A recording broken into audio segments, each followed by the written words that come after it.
نحمدہ ونصلی علی رسولہ الکریم اما بعد فاعوذ باللہ من الشیطان الرجیم بسم اللہ الرحمن الرحیم رب اشرح لی صدری ویسر لی امری واحلل عقدۃ من لسانی یفقہوا قولی۔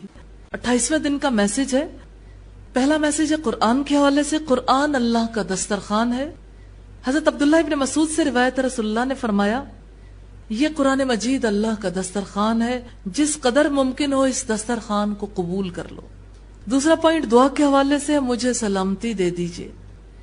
آئیے دعائیہ الفاظ دہراتے ہیں۔ اللہم الف بین قلوبنا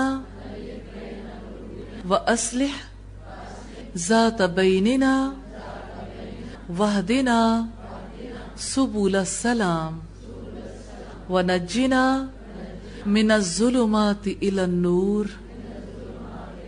مستدرک حاکم کی روایت والیوم 1 پیج 265 پر ہے۔ اللہ ہمارے دلوں میں الفت ڈال دے اور ہماری اصلاح فرما دے اور ہمیں سلامتی کے راستے دکھا اور ہمیں گناہوں کے اندھیروں سے ہدایت کی روشنی کی طرف نجات عطا فرما۔ تیسرا پوائنٹ نماز کے حوالے سے دعا ہے ربنا وتقبل دعا، اے ہمارے پروردگار ہماری دعا قبول فرما۔ نماز پڑھتے ہوئے اس بات کا خود کو احساس دلانا ہے کہ میرا رب میری نماز کو ضرور قبول کر لے گا، بس میں نے اس کے سامنے عاجز رہنا ہے انشاءاللہ۔ چوتھی چیز ہے نماز کے بعد حضرت عقبہ بن عامر روایت کرتے ہیں کہ رسول اللہ نے مجھے حکم دیا کہ ہر فرض نماز کے بعد معوذتین یعنی سورہ الفلق اور سورہ الناس پڑھا کروں۔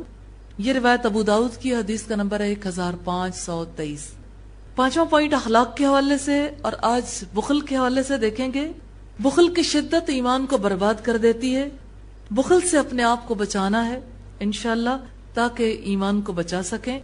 اللہ رب العزت فرماتے ہیں اور جو لوگ بخل کرتے ہیں وہ ہرگز یہ نہ سمجھیں کہ جو کچھ اللہ نے ان کو اپنے فضل سے دیا ہے وہ ان کے حق میں اچھا ہے، بلکہ وہ ان کے حق میں بہت ہی برا ہے۔ جس چیز میں وہ بخل کر رہے ہیں قیامت کے دن اس کا انہیں طوق پہنایا جائے گا۔ استغفر اللہ۔ یا اللہ ہمیں اس طرح کے بخل سے بچا لینا اور یا اللہ ہمیں بخیلی کی ہر قسم سے بچا لینا۔ چھٹا پوائنٹ ہے انفاق فی سبیل اللہ کا۔ صدقہ ایثار سکھاتا ہے۔ اللہ رب العزت ارشاد فرماتے ہیں اور وہ انہیں اپنی جانوں سے مقدم رکھتے ہیں خواہ انہیں خود احتیاجی ہو۔ جو شخص حرص سے نفس سے بچا لیا گیا ایسے ہی لوگ فلاح پانے والے ہیں۔ ساتواں پوائنٹ ہے آج کیا کریں؟